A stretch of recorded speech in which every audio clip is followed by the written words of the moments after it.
we wanted to build another interactive game. So we built Ellie Dilemmas.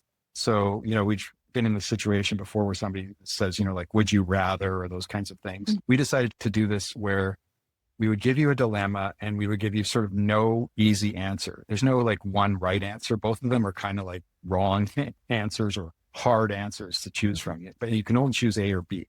And so an example of that is you've been noticing that a very hardworking coworker at work who's been struggling financially has been stealing from the petty cash a little bit of money to help his family, but he's a really hard worker.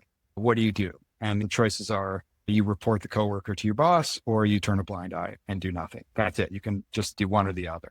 And so the students were presented with this on their phone, then in front of the class on the overhead, and they each answer that one question of which they would choose. And then in front of the class, it shows you that maybe 70% said they would turn the coworker in and 30% said that they wouldn't. The next step after that is the system pairs people up and they have to go and sit with the other partner and say which one they chose and why they chose it.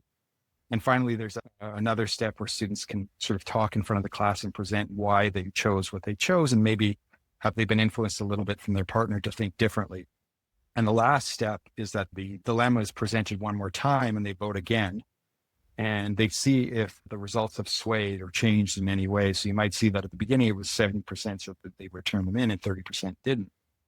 But by the end of it, maybe it's 50-50 or maybe it's 30-70 the other way, because the person that you've been talking to has made you think differently about it. So it's a way for students to engage, have a conversation, a debate, a discussion, a dialogue, and to just really get into it,